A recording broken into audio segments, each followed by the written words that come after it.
நம்ம அண்ணன் சொல்லுவாரா, நம்ம ஆமக்கதா அண்ணன் சொல்றாரு, நீங்களா கொடுத்தீர்கள், நாங்கள் கொடுக்கவில்லையா, நாங்கள் யார் தெரியுமா? சரி இருப்பா இருப்பா. இப்ப கலைஞரை நீ தமிழரை ஏத்துக்குவியா மாட்டியா சொல்லு.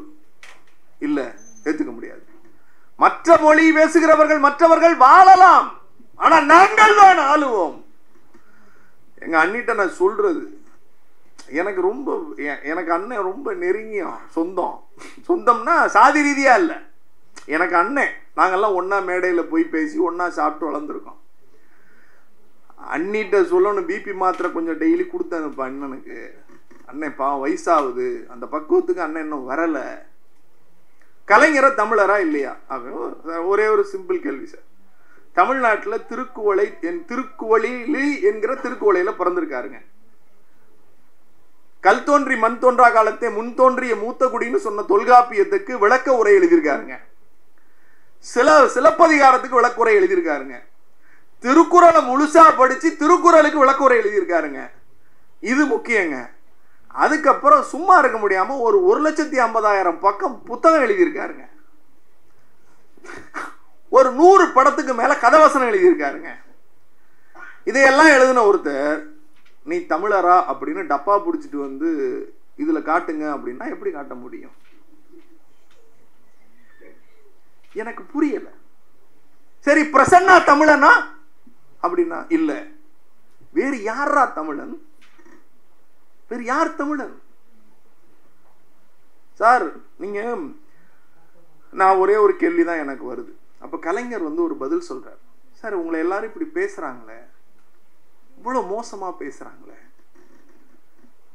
இவ்வளவு கேவலமா பேசுறாங்களே. அப்ப கலைஞர் சொன்னார், சட்டமன்றத்துல கேக்குறாங்க, இதெல்லாம் ஒரு ஆட்சியா? கேவலமான ஆட்சி, 3ஆம் தர ஆட்சியா நீ நடத்திக்கிட்டு இருக்க அப்படிங்கிறப்ப அவர் எழுந்து பதில் சொன்னாருங்க, இது 3ஆம் தர ஆட்சி அல்ல, என் ஆட்சி 3ஆம் தர ஆட்சி அல்ல, 4ஆம் தர ஆட்சி. வருணாசிரம தர்மத்தில் 4வது வருணத்தில் இருக்கிறவர்கள் தான் அப்பாவுக்கும் அம்மாவுக்கும் பிறக்க வேண்டிய இடத்தில் பிறந்தவர்கள். அந்த சூத்திரர்களுக்கான, பஞ்சமர்களுக்கான, ஒடுக்கப்பட்டோருக்கான ஆட்சியினுடைய ஆட்சி என்று சொன்னார். இதை சொல்றதுக்கு ஒருத்தருக்கு தைரியம் வேணும். நான் பார்ப்பன சமூகத்தில் பிறந்தவள், அந்த திமிர் எனக்கு என்றைக்கும் இருக்கும்னு சொன்ன இடத்துல உட்கார்ந்து இந்த ஆட்சி பஞ்சமர்களுக்கான ஆட்சி, அவர்களுக்கான தலைவன் நான் சொல்ற அந்த தைரியம் இருக்குல்ல, அங்கேதான் கலைஞர் நிற்கிறார். அங்கேதான் கலைஞர் இருக்கிறார். அவரை போல பேசியவர்கள், அவரை போல சார் முதல்ல அம்பேத்கர் படம் வைக்கிறார் சார் சட்டமன்றத்துல. அம்பேத்கர் படம் இல்ல சார். இங்க ஏன் அம்பேத்கர் படம் வைக்கணும்னு யோசிச்சிருக்கலாம் இல்லையா? அம்பேத்கர் படத்தை கொண்டு வந்து சட்டமன்றத்துல வைங்கன்னு ஒரு பெரிய படத்தை வைக்கிறார். டெல்லியில இருந்து தலைவர்களை கூட்டிட்டு வர்றார். வந்து தரங்க, வந்து தரங்க. அம்பேத்கர் பிறந்த ஊர்ல அம்பேத்கருடைய பெயரில் ஒரு பல்கலைக்கழகம் இல்ல, சட்ட பல்கலைக்கழகம் தொடங்குறார். என்ன பேர் வைக்கலான்னு எல்லாரும் கேட்கிறப்ப டாக்டர் அம்பேத்கர் சட்ட பல்கலைக்கழகம் பேர் வைக்கிறார். பேர் வச்சு மட்டும் இல்லைங்க, நம்ம கிரீன்வே சாலைக்கு போறீங்கல்ல, எல்லா அமைச்சர்களுக்கும் வீடு இருக்கா? குறிஞ்சி, மருதம், முல்லை, நெய்தல், அந்தந்த அமைச்சர்களுக்கு ஒவ்வொரு வீடு இருக்கா? ஏன் முதலமைச்சருக்கு அங்க வீடு இல்ல? யாராவது யோசிச்சிருக்கீங்களா? முதலமைச்சருக்கு ஏன் சார் வீடு இல்ல? முதலமைச்சருக்கு அங்க ஒரு வீடு இருந்துச்சு சார். முதலமைச்சருக்கு அங்க ஒரு வீடு இருந்துச்சு, ஒரு அற்புதமான மாளிகை, அற்புதமான வீடு, நல்ல வசதியான ஒரு பெரிய மாளிகை ஒண்ணு கட்டப்பட்டது. கலைஞர் போறார், என்ன அது அப்படிங்கிறார். எல்லா அமைச்சர்களுக்கும் இங்க வீடு இருக்குங்க. இந்த பக்கம் வந்து தலைமை நீதியரசர் இருப்பாரு, அந்த பக்கம் கிண்டில ஆளுநர் இருப்பாரு, இங்க இது வந்து முதலமைச்சருக்கான இல்லம். அப்படியாயா? சரியா? நம்ம இப்போ ஒரு பல்கலைக்கழகத்துக்கு பேர் வச்சோமே, அந்த பல்கலைக்கழகத்தின் பேர் என்னங்கிறார். டாக்டர் பாபா சாஹேப் அம்பேத்கர் சட்ட பல்கலைக்கழகம். அதுக்கு ஆபீஸ் எங்கேயா வச்சிருக்கீங்க? இல்ல தேடிக்கிட்டு இருக்கோம் அப்படின்னாங்க. முதலமைச்சர் இல்லம் தான் இனிமேல் டாக்டர் அம்பேத்கர் சட்ட பல்கலைக்கழகத்தினுடைய பல்கலைக்கழகம் அப்படின்னு அறிவிக்கிறாருங்க. தனக்கு கட்டப்பட்ட, முதலமைச்சருக்காக கட்டப்பட்ட இல்லத்தை டாக்டர் அம்பேத்கர் சட்ட பல்கலைக்கழகத்தினுடைய அந்த வளாகமாகவே மாற்றிய ஒரு தலைவர் டாக்டர் கலைஞர். யோசிச்சு பாருங்களேன். ஜெயலலிதா அம்மா என்ன செஞ்சாங்க? நாங்கெல்லாம் படிச்சுக்கிட்டு இருந்த கல்லூரிக்கு பெயர் டாக்டர் அம்பேத்கர் சட்ட கல்லூரிங்க. பெருமையா சொன்னேன். அந்த கல்லூரியில படிக்கிறப்ப 2005 காலேஜில் சேர்ந்துட்டேன். அம்மையார் ஜெயலலிதா ஆட்சி பக்கோட்ட ஒரு 16 FIR தான் அப்பவே. ஏங்க 16 FIRன்னு கேட்டா ஒன்றும் இல்லை.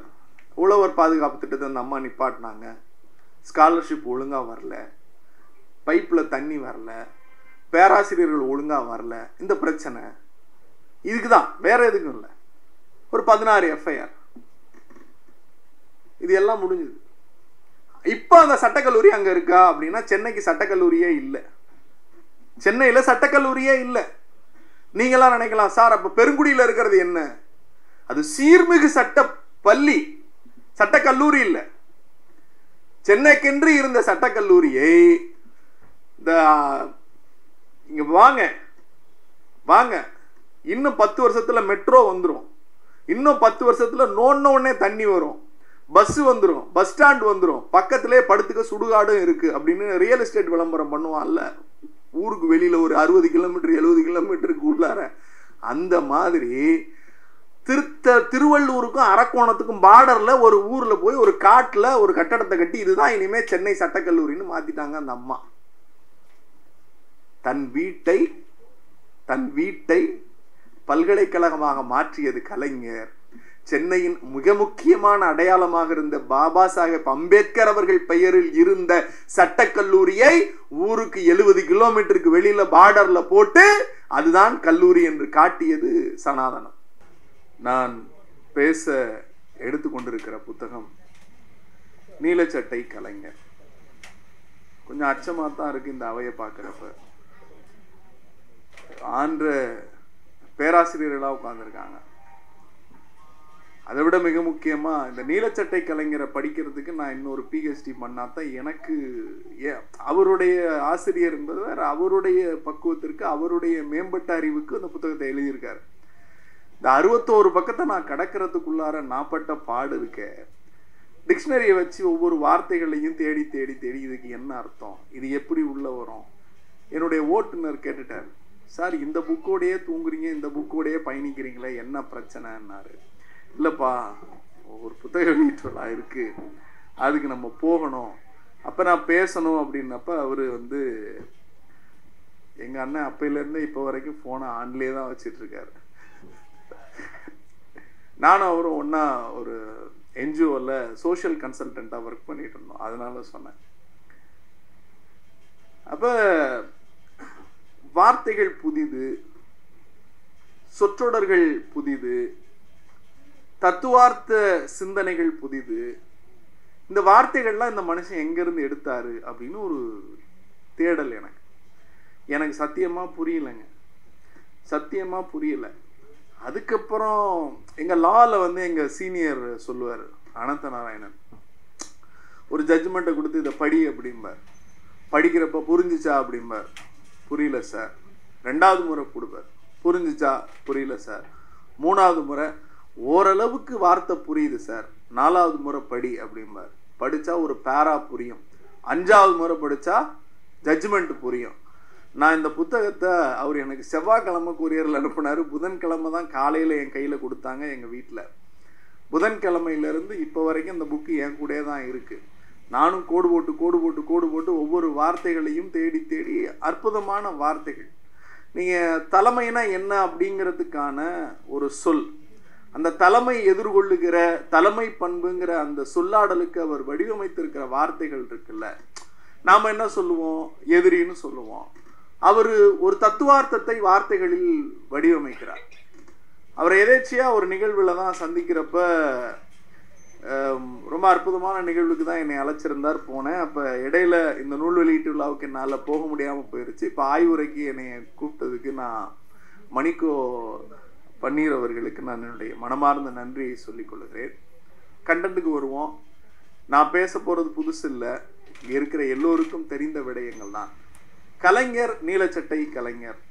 அது என்ன நீலச்சட்டை, ஏன் நீலம் அப்படிங்கிறப்ப, நீலம் என்பது ஒடுக்கப்பட்ட மக்களின் அடையாளமாக புரட்சியாளர் பாபா சாஹேப் அம்பேத்கர் அவர்களால் அடையாளப்படுத்தப்பட்டது.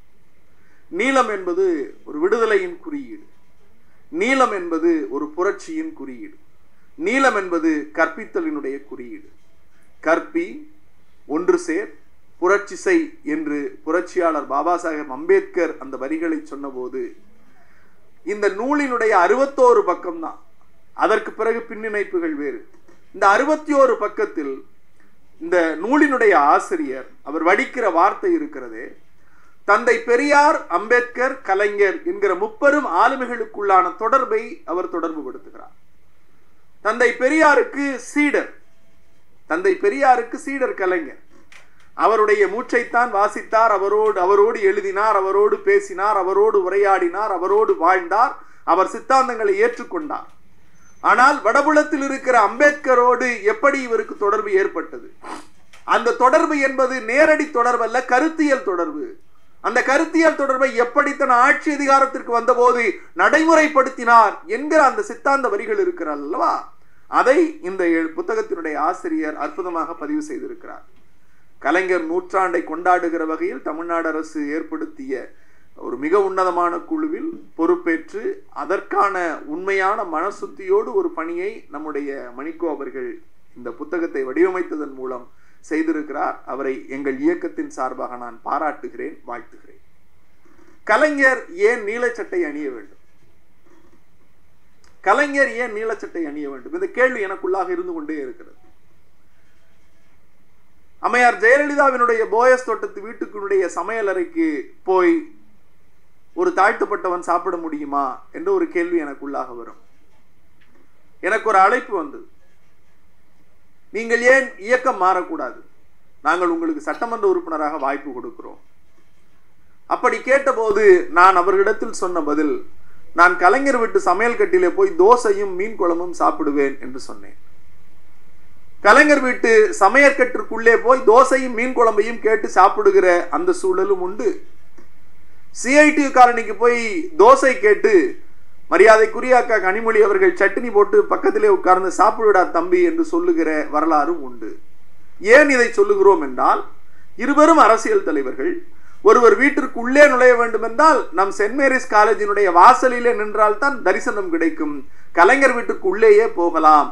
அங்கே போய் நீ என்ன சாதி, என்ன மதம், நீ என்ன வர்ணம் என்றெல்லாம் கேட்காமல், பசி இருக்கிறதா, வா சாப்பிடலாம், சாப்பிட போகிறோம் என்று அன்று தொடங்கி இன்றைய தலைவர் வரையிலும் கையை பிடித்து அவர்கள் வீட்டிலேயே உட்கார வைத்து, அவர்கள் சாப்பாட்டு மேஜையிலேயே உட்கார வைத்து சாப்பாடு பரிமாறுகிறார்களே, அங்கேதான் கலைஞர் நீலச்சட்டை கலைஞராக தெரிகிறார். இந்த அர்த்தம் உங்களுக்கு விளங்கும் என்று நினைக்கிறேன். நான் புரட்சியாளர் பாபா சாஹேப் அம்பேத்கர் அவர் பிறந்த சாதியின் காரணமாகவே ஒடுக்கப்பட்ட சமூகத்தினுடைய தலைவராக இந்த சமூகத்தில் அடையாளப்படுத்தப்பட்டு கொண்டே இருக்கிறார். நீங்கள் அவர் ஆங்கில இலக்கியத்தை, அவருடைய இலக்கிய புலமையை நீங்கள் வாசிக்க ஆரம்பித்தீர்கள் என்றால் ஷேக்ஸ்பியரே தோற்று போவான். ஷேக்ஸ்பியர் தோற்று போவான்.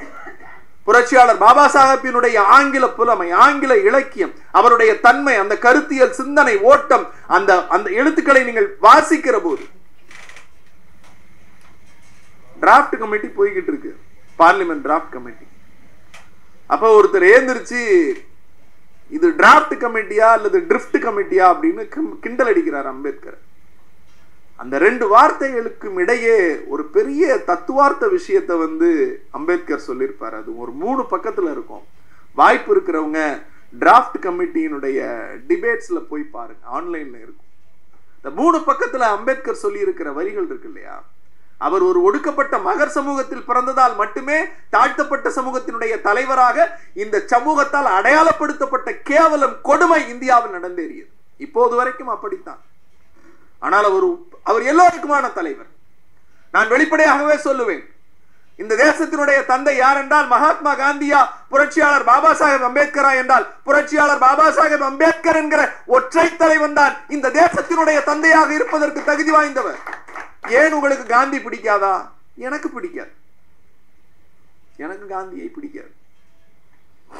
எனக்கு காந்தியை பிடிக்காது. என்னங்க நீங்க காந்தியை கொன்ற RSS சித்தாந்தத்தையும் நீங்கள் எதிர்க்கிறீர்கள், காந்தியும் எதிர்க்கிறீர்கள் என்று சொன்னால் எங்களுக்கு காந்தியும் சமத்துவம் பேசவில்லை, RSSம் சமத்துவம் பேசவில்லை. எங்களுக்கு சமத்துவம் பேசியது புரட்சியாளர் பாபா சாஹேப் அம்பேத்கர், தந்தை பெரியார், பேரறிஞர் அண்ணா, முத்தமிழறிஞர் கலைஞர், இவர்களைத்தான் எங்களுக்கு பிடிக்கும். காந்திகிட்ட போய் அம்பேத்கர் நிற்கிறார். What mister Ambedkar? Mister Gandhi, I need to speak to you a couple of minutes. Yes, please. I hate my Indian citizenship. நான் இந்திய குடிமகன் என்பதை வெறுக்கிறேன். ஏன் காந்தி, என்னாச்சு? What happened to you? நீங்கள் இந்த தேசத்தின் தந்தையாக, இந்த தேசத்தின் தந்தை என்பதை விட கடவுளாக நீங்கள் உருவகப்படுத்தப்பட்டிருக்கிறீர்கள். சரி, அதுக்கு என்ன இப்போ உனக்கு? உங்களிடத்தில் சில கேள்விகள் கேட்க வேண்டும். கேளு. நான் 21 PhDக்கு மேல் படித்திருக்கிறேன். 21 PhDகளுக்கு மேல் படித்திருக்கிறேன். லண்டனிலே போய் பட்டம் வாங்கி இருக்கிறேன். வெள்ளைக்காரர்களோடு பேசி இருக்கிறேன். வட்டமேஜை மாநாடுகளில் கலந்திருக்கிறேன். ஆனால் எல்லாவற்றையும் விட என் வீட்டிற்கு எதிரே இருக்கிற கோவிலுக்குள் என்னால் உள்ளே நுழைய முடியவில்லை. அந்த கோவிலின் குளத்தில் ஆடு, மாடு, நாய், பன்றி கூட தண்ணீர் குடிக்கிறது. என்னால் தண்ணீர் தொடக்கூட முடியவில்லையே. இப்படி இருக்கிற சமூகத்தில் வாழ்ந்தென்ன இறந்தென்ன? எனக்கு தேவையில்லை இந்த நாடு. ஐ ஹேட் மை இந்தியன் சிட்டிசன்ஷிப் என்று காந்தியிடத்திலே சொன்னார். காந்தியை போல நம்ம வடிவேல் காமெடி மாதிரி தான். ஒரு தென்னை மரம் இருக்கிறது, ஒரு பச்சை பனை மரம் இருக்கிறது. என்ன சொல்லுவார் என்றால், தென்னை மரத்திற்கு ஒரு ஓட்டு, பனை மரத்துக்கு ஒரு ஓட்டு என்று போட்டு விட்டு போவார். அதை சொல்ல வேண்டும் என்றால், இந்த விடயத்திற்கு முன்னால் ஒரு செய்தியை சொல்லிவிட்டு போகிறேன். காந்தி நம்முடைய வாவேசு ஐயர் குருகுலம் இருக்கிறது அல்லவா, திருநெல்வேலியில வாவேசு ஐயர் குருகுலம் நடத்துகிறார். குருகுலத்தில் எப்படி சுப்புலட்சுமி அம்மா பார்ப்பன விதவைகளுக்கு நடத்தினார், மற்ற சாதியினருக்கு அனுமதி இல்லை அப்படிங்கிறப்ப காந்தி இடத்துல போய் குருகுல பிரச்சனை வருகிறது. தந்தை பெரியார் வெடிக்கிறார். வரதராஜ நாயுடு தந்தை பெரியார் பக்கத்தில் நிற்கிறார். போராட்டம் வெடிக்கிறது. செக்கு கொடுக்க முடியல. செக்கு கொடுக்கலன்னா அக்கௌண்ட்ல இருந்து செக்கு கிளியர் ஆகுது. போய் கேட்கிறாரு, என்னடா அப்படின்னு பார்த்தா, இன்னொரு செக்கை முந்தன மாசமே போட்டு 2 செக்கா கிருஷ்ணசாமி ஐயர் பாவேசு ஐயர்கிட்ட கொடுத்துட்டு வந்துட்டார். ஏயா செக்கு கொடுக்க கூடாதுன்னு சொல்லி தானே சண்டை போட்டுட்டு வந்தேன், நீ எப்படியா என்னைய கேட்காம, நான் தான் பொருளாளர், நீ எப்படி கொடுத்தேன்னா, நான் டெல்லியில இருக்கிற வாழ்கிட்ட கேட்டு கையெழுத்து போட்டு கொடுத்துட்டேன் அப்படின்ட்டார். இவரு செம்ம பெரியார் கடுப்பாய் பிரச்சனை பண்றார். இந்த பிரச்சனை இப்ப காந்திட்ட போகுது. காந்தி என்ன பண்றாரு, ஏன் அந்த மாதிரி பிரச்சனை வாவேசு ஐயர் கொண்டு போய் கொடுக்குறாரு, இந்த மாதிரி பிரச்சனை, இதுக்கு ஏதாவது ஒரு சொல்யூஷன் சொல்லுங்க, நீங்க தான் காங்கிரஸ், இந்த மாதிரி பெரியார்னு ஒருத்தர் தொல்லை பண்ணின்னு இருக்காரு, சம உண்ணலை பிரச்சனையா பண்றாரு, என்ன அப்படின்னப்ப அவர் சொன்ன வரி 4 வரி தான். சம உண்ணல் என்பது ஏற்றுக்கொள்ளக்கூடியதா ஏற்றுக்கொள்ளக்கூடாததா என்பது குறித்து முடிவெடுக்கிற நிலையில் நான் இல்லை. நல்லா கவனிக்கணும். சம உண்ணல்னா அங்க பார்ப்பனர்களுக்கு தனியான சாப்பாடு, மற்ற சாதியினருக்கு தனியான உணவு பரிமாறல், இந்த 2 விஷயம் நடக்குது. இதை எதிர்த்து தந்தை பெரியார் பிரச்சனை பண்றாரு. காங்கிரஸ்ல இருந்து பணம் போகுது. போற பணத்தை இவர் நிப்பாட்டுறாரு. இவர் ஒரு பொருளாளர், கிருஷ்ணசாமி ஐயர் ஒரு பொருளாளர், வரதராஜன் நாயுடு தலைவரா இருக்காரு. வரதராஜன் நாயுடுக்கு தெரியாம நம்ம கிருஷ்ணசாமி ஐயர் செக்க நிப்பாட்டுன்னு தீர்மானம் போட்டதுக்கு அப்புறமா 2வது செக்க திருட்டுத்தனமா அனுப்புறாரு. வாவேசு ஐயர் வாங்கிக்கிறாரு. கணக்க பாக்குறப்ப, ஏண்டா இதை தான் நிப்பாட்ட சொல்லிட்டோமே, ஏண்டா திருப்பி அனுப்புனேன்னு கேட்கிறாரு. இவ்வளவு பிரச்சனை வெடிச்சுக்கிட்டு இருக்கு. வாவேசு ஐயர் நேரா காந்திட்ட போறாரு. காந்தி சொல்றாரு, சம உண்ணலை ஏற்கலாமா வேண்டாமா என்று கூறுகிற நிலையில் இப்போது நான் இல்லை. ஆனால் சம உண்ணல் தேவைப்படுகிறது. சம உண்ணல் தேவைப்பட்டாலும் கூட சம உண்ணலை விரும்பாத மற்ற சமூகத்தினர் மனம் புண்படும் என்பதையும் நீங்கள் கருத்தில் கொள்ள வேண்டும். ஆகவே அவர்கள் மனமும் புண்படக்கூடாது, இவர்கள் மனமும் புண்படக்கூடாது. அப்படி ஏதாவது ஒரு தீர்வு இருந்தால் அதை ஏற்று செயல்படுத்துமாறு மாநில காங்கிரசாருக்கு நான் அறிவுரை கூறுகிறேன்றாருங்க. அப்பா, இதுல என்னையா அறிவுரை நீ சொன்ன? ஒண்ணு சமமா சாப்பிடுன்னு சொல்லு, இல்ல சாப்பிடாதுன்னு சொல்லு, நாங்க மத்ததை தீர்மானிச்சுக்கிறோம். இந்த இடத்துல காந்தி இப்படி ஒரு பேசுறாருல, இதே தான் அம்பேத்கருக்கும் சொல்றாரு. மிஸ்டர் அம்பேத்கர், நீங்க எப்போதாவது சாலைகளில் பயணித்ததுண்டா? நான் எப்பவுமே பயணிப்பேன். when you are traveling in the road, you will face the up and downs in the roads. Our society, our community is like that. சாலைதான் இந்த சமூகம். சாலைகளில் எப்படி மேடு பள்ளங்கள் இருக்கிறதோ அப்படித்தான் இந்த சமூகத்தில் மேடு பள்ளம் இருக்கும். அதை நீங்கள் ஏற்றுக்கொண்டுதான் ஆக வேண்டும் அப்படின்னு அம்பேத்கர்ட்ட காந்தி சொல்றாரு. அம்பேத்கர் கேட்கிறாரு, அப்ப என்னைய பள்ளத்திலே நீ இருக்க சொல்றியா? நான் அப்படி சொல்லல, இந்த சமூகம் சொல்லுது. அப்ப நீ யாரு? நீ யாருப்பா? இந்த தேசத்தின் தந்தை, நீ காந்தி, கடவுள். அப்ப அம்பேத்கர் வருத்தப்பட்டு சொன்னார், நான் வெளியே இருக்கிறேன், நான் இந்துவாக சாக மாட்டேன், நான் இந்துவாக சாக மாட்டேன். இதுல ரெண்டு விஷயம் சார். ஒண்ணு, கோவிலுக்குள்ளார நுழையிறது. பெரியார் நெஞ்சில் தைக்கிற முள். பெரியார் வந்து கோவிலுக்குள்ளார விடமாட்டேங்கிறான்னு அவனை கையை பிடிச்சு கோவிலுக்குள்ளார கூட்டிட்டு போனார். ரெண்டு விஷயம். தந்தை பெரியார் கோவிலுக்குள்ளே அவனை விடமாட்டேங்கிறான், உள்ள வா, கோயிலுக்குள்ளார போல, சாமி கும்பிடலாம் வா அப்படின்னு தந்தை பெரியார் கைபிடித்து உள்ளே அழைத்து போகிறார். அம்பேத்கர் வருத்தப்பட்டு இந்த தேசத்தின் தந்தையான காந்திட்ட போய் கேட்கிறார். அவரு, நீ சாலையில மேடு பள்ளம் இருக்கு, இது சாதிக்க முடியாதுங்கிறார். ஆனால் முத்தமிழறிஞர் கலைஞர், நீலச்சட்டை கலைஞர் என்ன செய்கிறார்? அம்பேத்கரை உள்வாங்கிக்கிட்டு, அவருடைய வருத்தத்தை உள்வாங்கிக்கிட்டு, தந்தை பெரியாரின் சித்தாந்தத்தையும் கை கொண்டு விட்டு, இந்த இருவருக்கும் மேலாக ஒருபடி மேல போறாரு. கோவிலுக்குள்ளார போய் சாமி கும்புறதெல்லாம் இங்க ஆவாத கதை தம்பி. கோவிலின் கருவறைக்குள்ளே போ, அந்த கருவறைக்குள்ளே போய் கடவுளை தொட்டு அர்ச்சனை செய்கிற அனைத்து சாதியினரும் அர்ச்சகராகலாம் என்கிற ஒரு சட்டத்தை கொண்டு வருகிறார். இது இப்ப இல்ல, 2006-11 இல்ல, 1974 தீர்மானம் போடுறார் சட்டமன்றத்தில். நீங்க அப்ப அவர் எவ்வளவு போக்கஸ்டா இருந்திருக்காரு பாருங்க சார். நீங்க ஒரு மனிதனுக்கு கல்வி கொடுப்பது, ஒரு மனிதனுக்கு ஆடை கொடுப்பது. நான் இன்னைக்கு போட்டிருக்கிற ஷூ வந்து பார்க் அவென்யூ ஷூ. எங்க தாத்தாலாம் சாவர வரைக்கும் செருப்பு இல்லாம செத்தார். எங்க தாத்தா சாவர வரைக்கும் செருப்பு இல்லாம செத்தார்.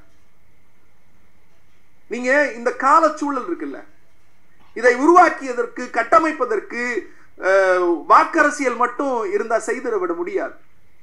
ஒரு தலைவன் சிந்திக்கிற, ஒரு தலைவன் சிந்திக்கிற, கோயிலுக்குள்ள தானே விட மாட்டேங்கிறான், நீ வா சார். 74 சட்ட தீர்மானம் கொண்டு வருகிற போது ஏற்பட்ட பெரும் பிரச்சனை, அது நீதிமன்றம் அது இதுன்னு போய் போய் போய் அந்த சட்டத்தை நிறைவேற்றி இன்றைக்கு கலைஞரினுடைய நீட்சியாக இருக்கிற திராவிட மாடல் ஆட்சியில் யாரு இந்த ஆட்சி, வேற எந்த மாநிலத்திலையும் எந்த அரசியல் கட்சியும் இப்படி சிந்திக்க முடியாதுங்க. அம்பேத்கர் என்கிற ஒரு ஆண்பால் கோவிலுக்குள் போக முடியாது என்று வருத்தப்படுகிறார். தந்தை பெரியார் கோவிலுக்குள்ளே வாருங்கள் என்கிறார். அம்பேத்கர் கேட்கிறாங்க, நீங்க ஏங்க ராஜினாமா பண்றீங்க? அம்பேத்கருடைய வலி மாதிரி நீங்க, அதான் சொல்றேன், அவர் ஒரு குறிப்பிட்ட சாதியில் பிறந்ததால் மட்டுமே அவருடைய வாசிப்புகள், அவருடைய எழுத்துகள் வாசிக்காமல் போனது. சண்டை போட்டு அவரை வந்து அவர் நீங்க திரும்பவும் சொல்றேன், அவர் ஒரு மிகப்பெரிய எல்லோருக்கும் சேர்த்து சிந்தித்த தலைவர். நான் இன்னமும் சொல்லுவேன், கடவுள் நம்பிக்கை உள்ள பெண்கள் உங்கள் பூஜை அறையில் அம்பேத்கரை கடவுளாக வைத்து கும்பிடுங்கள். அவர் முதல் சட்ட அமைச்சர், முதல் சட்ட அமைச்சர். இந்து கோட் பில்ல அமெண்ட்மெண்ட் கொண்டு வர, இந்து கோட் பில்ல அமெண்ட்மெண்ட் கொண்டு வர ஜவஹர்லால் நேரு, சர்தார் வல்லபாய் பட்டேல் என்கிற அன்றைய சங்கி காந்திக்கு செலவு வைக்கல பாருங்க, சர்தார் வல்லபாய் பட்டேலுக்கு செலவு வச்சிருக்கான். ஏன் வச்சான்னு ஆனந்த் பென் எழுதின லெட் அஸ் கில் காந்திங்கிற புத்தகத்தை படிங்க. ஒன்றும் இல்லை, 1010 பக்கம் தான். அது நல்ல புத்தகம். நீங்க காந்தியை தெரிஞ்சுக்கலாம், RSS தெரிஞ்சுக்கலாம், மவுண்ட் பேட்டனை தெரிஞ்சுக்கலாம். சர்தார் வல்லபாய் பட்டேலினுடைய மகள்கள் எழுதியது, அதை படிங்க. Let us kill Gandhi, Anand ben, பிரமாதமா எழுதியிருப்பாங்க. காந்தியை வந்து சுடுறப்ப, காந்தியை சுடுறதுக்கு முன்னாடி குண்டு போடுறாங்க. குண்டு போட்ட உடனே மிஸ்ஸஸ் லேடி மவுண்ட் பேட்டன் வராங்க. வாட் ஹேப்பன் டு காந்தி அப்படிங்கிறாங்க. இங்க செவுத்துல தானே குண்டு போட்டான், நாளைக்கு அவன் என்னை துப்பாக்கியாலே சுடுவான், துப்பாக்கியாலே சுடுவான், துப்பாக்கி குண்டு உள்ளர போவோம். அப்ப நான் என்ன சொல்லிட்டு போவேன் அப்படின்னா, இந்த உலகத்தை விட்டு போகிறப்ப ஹேராம் ஹரே ராம்னு சொல்லிட்டு தான் போவேன். என் உறுதி மூச்சு இருக்கிறவரை ஹேராம் ஹரேராம் அப்படின்னு உச்சரிச்சுக்கிட்டு தான் என் உயிர் போவும் அப்படின்னார். உயிர் போவும்னார். யாரு கொன்னது?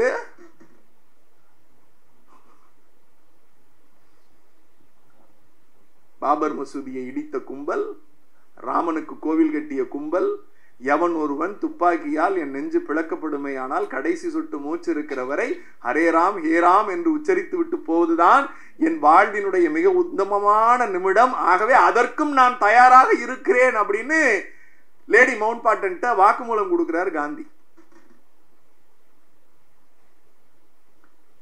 சார், இது இந்த நிகழ்வுகளுக்கெல்லாம் பாத்தீங்கன்னா அம்பேத்கர் சர்தார் வல்லபாய் பட்டேலுக்கு வந்தோம் இல்லையா, அவர் தான் முதல்ல எதிர்க்கிறார். சர்தார் வல்லபாய் பட்டேல் எதிர்க்கிறார். ஜவஹர்லால் நேரு வந்து நீங்க வாங்க ஃப்ளோர்ல பாத்துக்கலாம், நீங்க பில்ல பாஸ் பண்ணுங்க, எல்லோரையும் பேச வைக்கிறாங்க. ரொம்ப பெரிய டீப் டிஸ்கஷன் போகுது. அதுல பாத்தீங்கன்னா இந்தியாவினுடைய அப்போதைய குடியரசுத் தலைவர் ராஜேந்திர பிரசாத் இருந்தார். சார், நீங்க அரசியலை முழுமையா படிக்கணும், அல்லது ஒவ்வொருத்தன் பின்னாடியும் எவன்டா இருக்கான்னு நீங்க போய் பார்த்தீங்கன்னா சங்கிகள் தான் பாதி நாள் இந்த இந்திய அரசாங்கத்தை, ஒன்றிய அரசாங்கத்தை ஆண்டிருக்கான். சார், ராஜேந்திர பிரசாத் ஜனாதிபதி என்கிற பதவியை கடந்து ஒரு பிரகடனப்படுத்துறாரு. அம்பேத்கர் இந்து கோட் பில்ல கைய வச்சு அது பாராளுமன்றத்திலேயே பாஸ் பண்ணி கையெழுத்து என்கிட்ட வந்துச்சுன்னா நான் கையெழுத்து போட மாட்டேன், ஒரு இந்துவா அப்படின்னாருங்க. ராஜேந்திர பிரசாத் சொன்னார், ஒரு இந்துவா நான் கையெழுத்து போட மாட்டேன். என்னையா பிரச்சனை உனக்கு? என்ன அப்படி என்னையா இந்து கோட் பில்ல என்னையா சட்ட திருத்தம் கொண்டு வந்துட்டான்? பெண்கள் விவாகரத்து செய்யலாம், பெண்கள் சுவிகாரம் செய்யலாம், adoption right, divorce right, adoption right, அதுக்கப்புறம் சொத்துரிமை, ப்ராப்பர்ட்டி ரைட். இந்த விஷயத்துக்கு சட்ட திருத்தம் கொண்டு வராரு. கொண்டு வர சட்ட திருத்தத்தை தோக்கடிக்கிறார். அம்பேத்கர் வெளியில வந்து சொல்றாரு, ரொம்ப வருத்தத்தோடு சொல்றார், வேதனையோடு நிற்கிறேன். நான் இத்தனை நாள் என் சாதியால் பட்ட அவமானங்களை விட இன்றைக்கு உச்சபட்ச அவமானத்தில் இருக்கிறேன். ஏனென்றால் உள்துறை அமைச்சர் எதிர்க்கிறார், ஜனாதிபதி எதிர்க்கிறார், பலதுறை அமைச்சர்கள் எதிர்க்கிறார்கள். அப்படி எதிர்க்கிற போது அந்த எதிர்ப்பை கடந்து நான் ஒரு செய்தியை பேச வேண்டும் என்று எத்தனிக்கிறேன். மனவழியோடு பேசுகிறேன். என் பதவியை இன்றைக்கு ராஜினாமா செய்கிறேன் அப்படிங்கிறாரு அம்பேத்கர். ஏண்டா ராஜினாமா செய்யறாரு? அப்போது சொன்னார், சாதியால் ஒடுக்கப்பட்டோர் இருக்கிறார்கள், மதத்தால் ஒடுக்கப்பட்டோர் இருக்கிறார்கள், இனத்தால் ஒடுக்கப்பட்டோர் இருக்கிறார்கள், பிறப்பால் ஒடுக்கப்பட்டோர் இருக்கிறார்கள். இப்படி எல்லோவற்றிலும் ஒடுக்கப்பட்டோர் என்று இந்தியாவில் இருந்து கொண்டே இருக்கிறார்கள். இந்த ஒடுக்கப்பட்டோரில் சாதியால் தனி, மதத்தால் தனி, இனத்தால் தனி, பிறப்பால் தனி என்று நீங்கள் எல்லாவற்றிற்கும் சேர்த்து ஒரு பிம்பம் கொடுத்தீர்கள் என்றால் ஒடுக்கப்பட்டோரிலும் ஒடுக்கப்பட்டோர் இந்தியாவில் பிறந்திருக்கிற பெண்கள், அதுவும் குறிப்பாக இந்து குடும்பத்தில் பிறந்திருக்கிற பெண்கள் என்று அம்பேத்கர் சொன்னார். அந்த பெண்களுக்கு நான் சட்டத்துறை அமைச்சராக இருக்கிற போது கொடுக்க முடியாத சுதந்திரம் என்று சொன்னால் பிறகு இந்த பதவி இருந்தென்ன என்று சொல்லிவிட்டு வருத்தத்தோடு ராஜினாமா செய்தார். அப்போது சொன்னார், a day will come, a leader will emerge.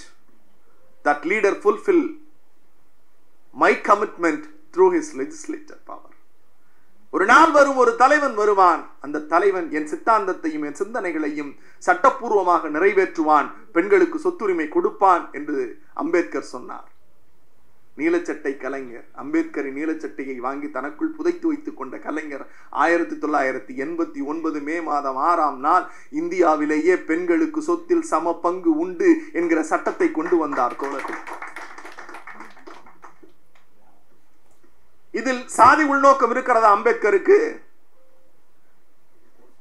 இன்றைக்கு நாம் யார் வேண்டுமானாலும் விவாகரத்துக்கு போகலாம். மன ஒற்றுமை இல்லையா? விவாகரத்தில் வாழ்ந்து விட்டு போ. எனக்கு பிள்ளை பேர் இல்லை, பிள்ளையை தத்தெடுக்கிற உரிமை உனக்கு தான் கல்யாணம் பண்ணி கொடுத்தாச்சு இல்லடி, போடி அப்படிங்கிறப்ப இல்ல இல்ல, நீ யார் அதை சொல்றதுக்கு?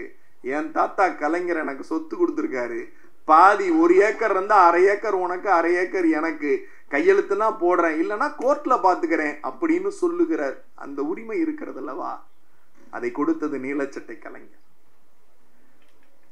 இதுல நம்ம மணிக்கோ வந்து ரொம்ப அற்புதமான ஒரு வார்த்தை, எனக்கு அது ரொம்ப பிடிச்சிருந்துச்சு. சமத்துவபுரத்தை பத்தி ஒரு வார்த்தை எழுதியிருக்காரு, ஒரு சொற்றொடர்.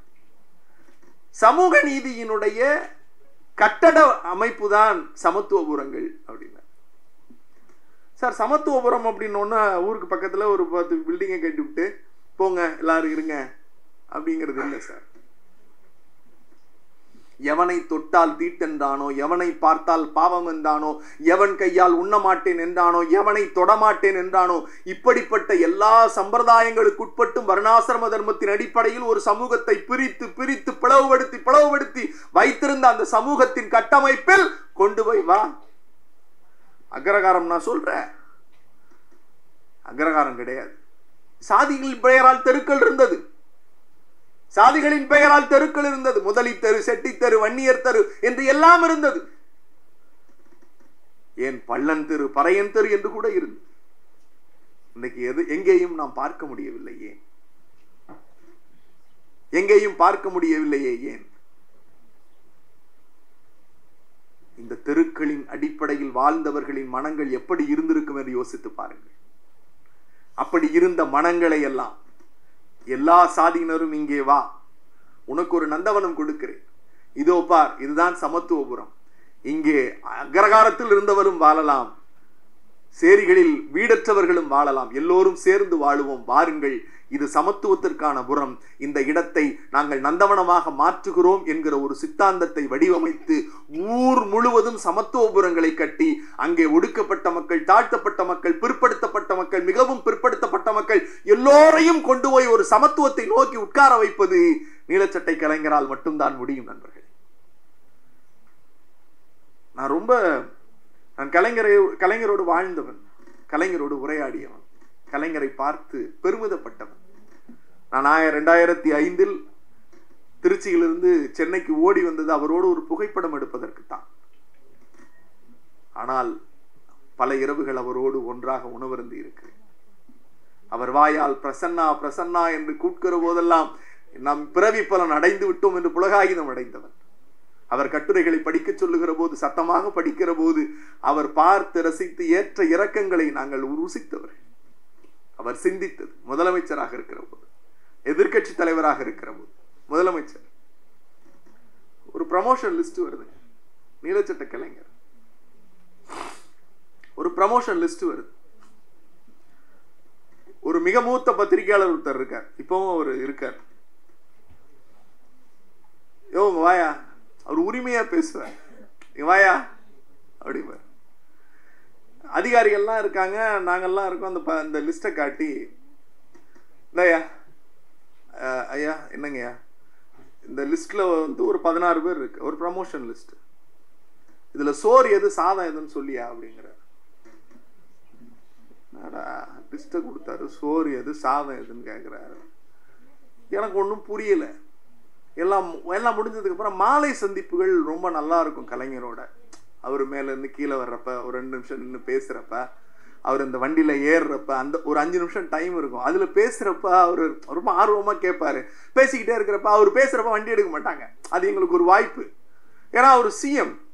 அப்ப அப்படி பேசுறப்ப நான் அப்பான்னு தான் கூடுவேன். அப்பா, இந்த காலையில இந்த சோறு சாதம் அப்படின்னாரு. சோறு சாதம், டேய் சாதம்னா மயிலாப்பூர்ரா, சோறுனா நம்ம ஊர்ரா அப்படின்னாரு. அவள் வந்து சாதம் சாப்பிட்றாளா அப்படின்பா, நான் சோறு போனா கோயம்புத்தூர்னா அப்படிமோ. நம்ம இதுல சாதம் எது சோறு எதுன்னு கேட்டுட்டு சாதம் பெருவாரியா இருந்துச்சு, அப்ப சோறு எங்கன்னு கேக்குறப்ப அங்க ஒரு அதிகாரி, மயிலாப்பூர்ல இருந்த அதிகாரி, இவரு நம்ம சோறு தாங்க அப்படின்னு காட்ட, யோ அவன் நம்ம வீட்டுல இருக்கிற பையன்யா, யாரு சிஐடி வீட்டில இருந்து அவரு அசிஸ்டன்ட் கமிஷனரா ப்ரமோட் பண்ணி அவரை எல்லாம் பண்ணி, அவர் ஒரு ஒடுக்கப்பட்ட சமூகத்தை சார்ந்தவர், அவருக்கு ப்ரமோஷன்லாம் எப்படி ஜெனரல் ப்ரமோஷன் கொடுக்கல, அவனையும் வச்சுக்கோ, இன்னொருத்தனையும் இந்த பட்டியல்ல சேரு அப்படின்னு சொல்றாரு. இன்னொருத்தனையும் இந்த பட்டியல்ல சேரு, ப்ரமோஷன் லிஸ்ட்ல இன்னொரு ஒடுக்கப்பட்டவனையும் சேரு, இவனை வந்து அந்த கணக்கு காட்டாத அப்படின்னு சொல்லி சேர்த்துட்டு அந்த பட்டியலை வெளியிடுறாங்க.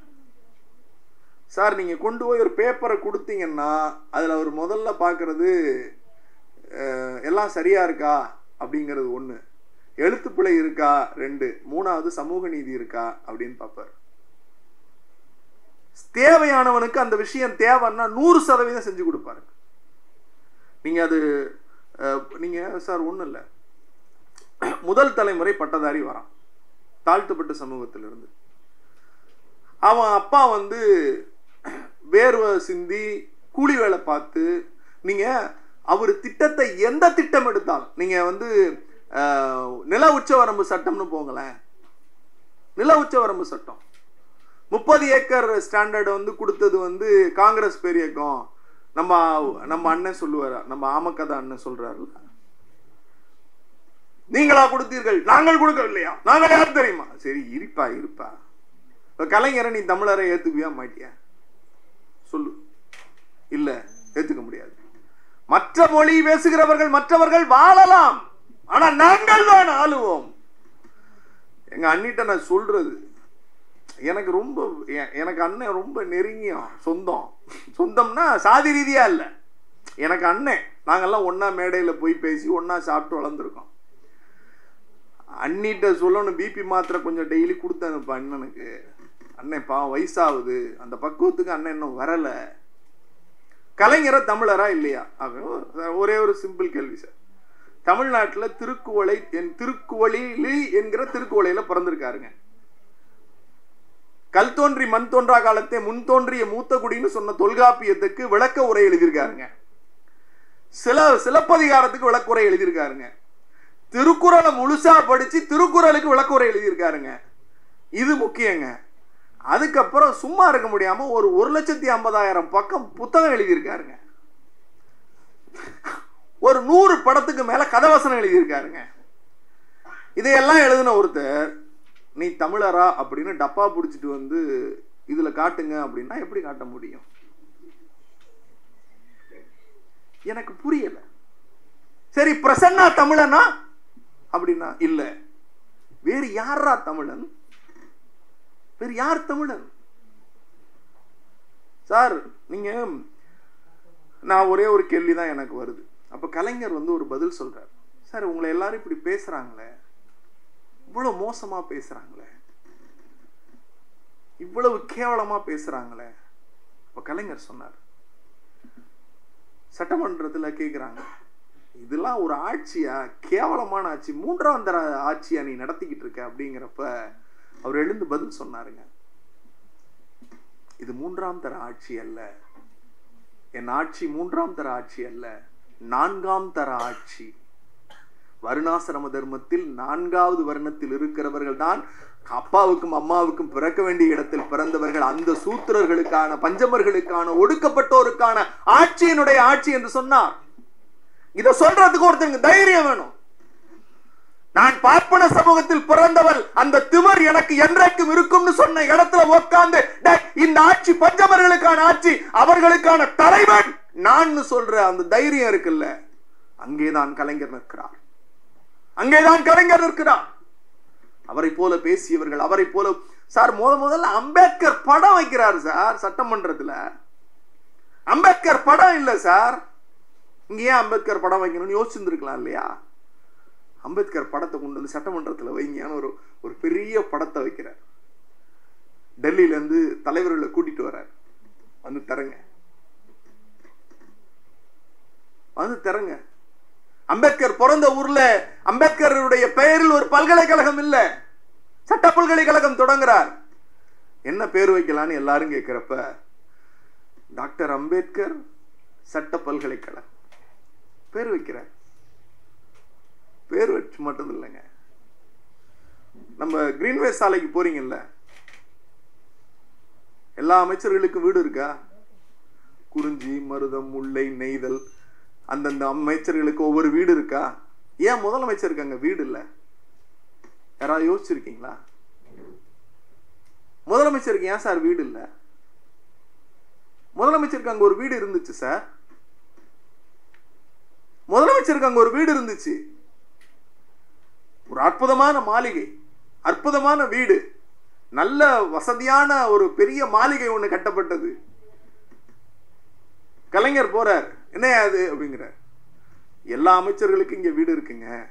இந்த பக்கம் வந்து தலைமை நீதியரசர் இருப்பாரு, அந்த பக்கம் கிண்டியில் ஆளுநர் இருப்பார், இங்கே இது வந்து முதலமைச்சருக்கான இல்லம் அப்படி.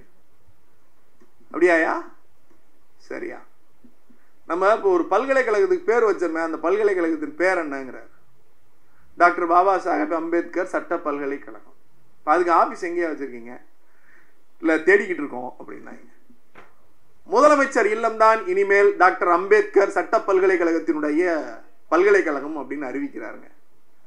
தனக்கு கட்டப்பட்ட முதலமைச்சருக்காக கட்டப்பட்ட இல்லத்தை டாக்டர் அம்பேத்கர் சட்ட பல்கலைக்கழகத்தினுடைய அந்த வளாகமாகவே மாற்றிய ஒரு தலைவர் டாக்டர் கலைஞர். யோசிச்சு பாருங்களேன். ஜெயலலிதா அம்மா என்ன செஞ்சாங்க? நாங்கெல்லாம் படிச்சுக்கிட்டு இருந்த கல்லூரிக்கு பெயர் டாக்டர் அம்பேத்கர் சட்ட கல்லூரிங்க. பெருமையா சொன்னேன். அந்த கல்லூரியில் படிக்கிறப்ப 2005 காலேஜில் சேர்ந்துட்டேன். அம்மையார் ஜெயலலிதா ஆட்சி பக்கோட்ட ஒரு 16 FIR தான் அப்பவே. ஏங்க 16 FIRன்னு கேட்டா ஒன்றும் இல்லை. உழவர் பாதுகாப்பு திட்டத்தை அந்த அம்மா நிப்பாட்டினாங்க. ஸ்காலர்ஷிப் ஒழுங்கா வரல, பைப்பில் தண்ணி வரல, பேராசிரியர்கள் ஒழுங்கா வரல. இந்த பிரச்சனை இதுக்கு தான், வேற எதுக்கும் இல்லை. ஒரு 16 FIR. இது எல்லாம் முடிஞ்சது. இப்போ அந்த சட்டக்கல்லூரி அங்க இருக்கா அப்படின்னா சென்னைக்கு சட்டக்கல்லூரியே இல்லை. சென்னையில் சட்டக்கல்லூரியே இல்லை. நீங்களாம் நினைக்கலாம், சார் அப்ப பெருங்குடியில் இருக்கிறது என்ன? அது சீர்மிகு சட்ட பள்ளி, சட்டக்கல்லூரி இல்லை. சென்னைக்கென்று இருந்த சட்டக்கல்லூரியை இந்த இங்க வாங்க வாங்க இன்னும் 10 வருஷத்துல மெட்ரோ வந்துடும், இன்னும் 10 வருஷத்துல நோன்னே தண்ணி வரும், பஸ் வந்துடும், பஸ் ஸ்டாண்ட் வந்துடும், பக்கத்திலே படுத்துக்க சுடுகாடும் இருக்கு அப்படின்னு ரியல் எஸ்டேட் விளம்பரம் பண்ணுவான்ல, ஊருக்கு வெளியில ஒரு 60 கிலோமீட்டர் 70 கிலோமீட்டருக்கு உள்ளார. அந்த மாதிரி திருவள்ளூருக்கும் அரக்கோணத்துக்கும் பார்டர்ல ஒரு ஊர்ல போய் ஒரு காட்டுல ஒரு கட்டடத்தை கட்டி இதுதான் இனிமே சென்னை சட்டக்கல்லூரின்னு மாத்திட்டாங்க அந்த அம்மா. தன் வீட்டை பல்கலைக்கழகமாக மாற்றியது கலைஞர். சென்னையின் மிக முக்கியமான அடையாளமாக இருந்த பாபா சாஹேப் அம்பேத்கர் அவர்கள் பெயரில் இருந்த சட்டக்கல்லூரியை ஊருக்கு 70 கிலோமீட்டருக்கு வெளியில பார்டர்ல போட்டு அதுதான் கல்லூரி என்று காட்டியது சனாதனம். அந்த பையன் படிக்க வரான் சார், நாங்க படிக்க வரோம், எங்களுக்கெல்லாம் ஃபீஸ் போடுறாங்க. அம்மையார் ஜெயலலிதா ஃபீஸ் போடுறாங்க, 17,000 ரூபா ஃபீஸ். என்னையா இது கொடுமையா இருக்கு, நாங்கெல்லாம் ஃப்ரீன்னு படிக்க வந்தோம், 17,000 ரூபா காசு கேட்குறாங்களே அப்படிங்கிறப்ப ஒரு பெரிய போராட்டத்தை நான் முன்னெடுக்கிறேன். அடுத்த ஆண்டு கலைஞர் ஆட்சி வருகிறது, 2006 கலைஞர் ஆட்சி வருது. நேரா அப்ப சட்டத்துறை அமைச்சர் இன்றைக்கு மரியாதைக்குரிய மூத்த அமைச்சர் ஐயா துரைமுருகன் அவர்கள், நேரா அவர்கிட்டே போறோம். சொன்னோம் இந்த மாதிரி, அப்படியா தலைவர்கிட்ட பேசி சொல்றேயா அப்படின்னு. ஒரு நாள் ஆச்சு, 2 நாள் ஆச்சு, கேட்கல. நாங்களே கோபாலபுரத்துக்கு கிளம்பி போயிட்டோம். அப்ப தலைவர்கிட்ட போய் சொல்றோம், அப்படியாயா? அப்ப ஐயா துரைமுருகன் இருக்காங்க, கூப்பிட்டு பேசுறாங்க. என்னையா அப்படின்னோன்னா, ஆமாங்கய்யா அவங்க வந்து 17,000 ரூபா போட்டிருக்காங்க. சரி சரி போங்க நான் பேசிட்டு சொல்றேன்னு அனுப்புனார். மறுநாள் காலை ஒரு செய்தி வருதுங்க, படிக்கிற சட்டக்கல்லூரியில் படிக்கிற மாணவர்களுக்கு இலவச கல்வி. ஹானர்ஸ் படிக்கிறவனும் முதல் தலைமுறை ஒடுக்கப்பட்ட சமூகத்திலிருந்து வந்தால் அவனுக்கும் அந்த கல்வி இலவசம், ஹானர்ஸ்ல படிக்கிறவனுக்கு ஸ்காலர்ஷிப் உண்டுன்னு கலைஞர் அறிவிச்சார். நாங்கெல்லாம் பெரிய தலைவர்கள் அல்ல, சாதாரண ரெப்ரசன்டேட்டிவ், ஸ்டூடெண்ட் ரெப்ரசன்டேட்டிவ்ஸ். போய் கேட்கிற போது அதை கொடுக்கிறார். நீ கோவிலுக்குள் உள்ளே நுழைய முடியாதுங்கிற போது உன்னை நுழைய வைக்கிறார். தெருக்களில் நீ நடக்க முடியாது சார், தெருக்கல்ல நடக்க முடியாதுங்கிறது மட்டும் இல்ல சார், நான் சொன்னேன்ல இன்னைக்கு நான் வந்து பார்க்கவென்யூ ஷூ போட்டிருக்கேன்னு, என் பாட்டனும் முப்பாட்டனும் இங்கே உட்கார்ந்து இருக்கிறவருடைய பாட்டனும் முப்பாட்டனும் அகரகாரத்து தெருக்களில் நடக்க முடியாது. இடுப்புக்கு பின்னாடி விளக்கமாறு கட்டி இருக்கணும், கழுத்துக்கு கீழே சரட்டை கொட்டாங்குச்சி கட்டி இருக்கணும். அப்படி நீங்கள் நடந்து போகிற போது உங்கள் பாதத்தில் சுவடு கூட தெரியாமல் உங்கள் முதுகுக்கு பின்னால் இடுப்புக்கு பின்னால் கட்டி இருக்கிற விளக்கமாறு அழிச்சுக்கிட்டே போவோம். அவசரத்திற்கு எச்சு துப்ப வேண்டும் என்றாலும் கூட நீங்கள் அந்த மண்ணில் துப்ப முடியாது. அந்த கொட்டாங்குச்சியில நீங்க துப்பிக்கிட்டு உங்க ஊர்ல போய் உங்க வீட்டுல போய் அதை போடணும். இதுதான் சார் நிலைமை. நீதிமன்றங்களுக்குள்ளே போகிற போது அடுத்த சாப்டர், நீதிமன்றத்துக்கு போறீங்க. நீல சட்டை கலைஞர் எப்படி அங்க வேலை பார்க்கிறார் தெரியுமா? நீங்க வந்து ஒரு குறிப்பிட்ட காலத்துல போய் ஒரு சூத்திரன், ஒரு தாழ்த்தப்பட்டவன் சாட்சி சொல்ல முடியாதுங்க. இந்த நாட்டுல சாட்சி சொல்ல முடியாது. கையை கட்டி வாயை பொத்தி சமூகம் சொல்லுங்கோ, ஏய் அவ அப்படி சொல்றா ஒத்துன்றியாடா? மரத்துக்கு அடியில டவாலி இப்படி துண்டை பிடிச்சிருப்பாரு, துண்டுக்கு பின்னாடி ஒடுக்கப்பட்டவன் இருப்பான், ஜட்ஜையா மேல உட்கார்ந்து இருப்பாரு. என்ன ஓய் அவ்வளவு திமிரானுக்கு பார்த்தேளா அப்படின்னு இந்த அட்வொகேட் அவா பேச, இன்னொரு அட்வொகேட் அவா பேச, இவன் சாட்சி பார்த்தேன்னா குப்புசாமி வந்திருக்கானோ இல்லையோ, சாட்சி சொல்லத்தான் வந்திருக்கான். எங்க இருக்கான் அவன்? இதோ அந்த மரத்தடியில் நின்றுட்டு இருக்கான் பாருங்க அப்படின்னு சாட்சி சொல்ல போனவன் குற்றவாளி அல்ல, இஸ் a witness. சாட்சி சொல்ல போனவன் மரத்துக்கடியில் நின்று துண்டை பிடித்துக் கொண்டு நிற்க வேண்டிய இடத்தில் என்னது அப்படியா நிக்கிறான்? கூப்பிடுறா, வரதராஜனை கூப்பிடு, படிச்சிருக்கேன்ல? ஆமா படிச்சிருக்கேன், வா உட்கார்றா. ஒரு தாழ்த்தப்பட்ட சமூகத்தில் பிறந்த ஒருவரை நீதிமன்றத்தில், உயர் நீதிமன்றத்தில் நீதியரசராக உட்கார வைத்து மயிலாப்பூர்ல இருக்கிற எல்லாத்தையும் பார்த்து மயிலாட் மயிலாட் மயிலாடுன்னு ஒரு தலைவன் பேச வைத்தார் பாருங்கள், அதுதான் நீலச்சட்டை கலைஞர். சார் அவரை பேசினா பேசிக்கிட்டே இருக்கலாம் சார். அவர் வாழ்ந்த வாழ்க்கை இந்த தமிழ் சமூகத்துக்கான. எனக்கு அவர் சொன்ன அட்வைஸ், அரசியல் என்பது அவமானங்களை ஏற்றுக்கொள்ள பழக வேண்டும். நிறைய பேசுவார் என்கிட்ட. இந்த அவைக்கு நான் ஒரே ஒரு செய்தியை சொல்லி விடைபெற ஆசைப்படுகிறேன். நீலச்சட்டை கலைஞர் மட்டுமல்ல, அவர் எல்லோருக்குமாக சிந்தித்தவர், அவமானங்களை தலையில் சுமந்தவர். இப்ப நான் போய் கேட்கிறேன், அவரு சொன்னாரு, என்னப்பா இவ்வளவு கேவலப்படுத்துறாங்க, இவ்வளவு விமர்சனம் பண்றாங்க, உங்களுக்கு கோபமே வராதா? அப்ப சொன்னாரு, கருணாநிதி கலைஞர் ஆயிட்டதுனாலயோ, பிரசன்னா தமிழன் பிரசன்னா ஆயிட்டதுனாலயோ மக்கள்லாம் என்ன நினைப்பாங்கன்னா, இவங்க தலையில மலர் கிரீடம் இருக்குன்னு நினைப்பாங்க, மலர் கிரீடம் இருக்குன்னு நினைப்பாங்க. அது மலர் கிரீடம் இல்ல, மலக்குடை. மலக்குடை. அவர் சொன்ன வார்த்தையை அப்படியே சொல்றேன். நம்ம தலை மேல பேலுவாங்க, அது நம்ம முகத்துல வலியும், அதை இப்படி தொடச்சு போட்டுட்டு நின்னா மட்டும்தான் நாம் வாழுகிற சமூகத்திற்கு குறைந்தபட்சமாவது நல்லது செய்ய முடியும் என்று சொன்னவர் கலைஞர். இப்படி ஒரு தலைவரை நீங்க பார்க்கவே முடியாதுங்க. பெரிய உன்னதமான தலைவர்கள், சிந்தித்தவர்கள் செயல்பட மறுத்தார்கள், செயல்படுத்தியவர்கள் சிந்திக்க மறுத்தார்கள். ஆனால் சிந்தனையை செயல்படுத்தி இந்த சமூகத்தின் கண்முன்னே தன் வாழ்ந்து மறைகிற போது ஒரு தன்மானமிக்க ஒரு தமிழ் சமூகத்தையும் ஒடுக்கப்பட்ட மக்களுக்கான சிறகுகளை கொடுத்து, வா நீ உட்கார், நீதிமன்றத்தில் மறுக்கலிக்கப்படுகிறாயா அங்கே போய் உட்கார், கோவிலில் மறுதளிக்கப்படுகிறாயா கோவிலுக்குள்ளே போ, குளத்தில் தண்ணீர் எடுக்க மறுக்கிறான் நீ போய் போர்வெல் போட்டு ஓ நிலத்துக்கு நீயே தண்ணி பாய்ச்சுன்னு சொன்ன ஒரு உன்னத தலைவன். அந்த தலைவரை வணங்கி நீலச்சட்டை கலைஞரை எழுதிய மணிக்கோ அவர்களையும் பாராட்டி விடைபெறுகிறேன். நன்றி, வணக்கம்.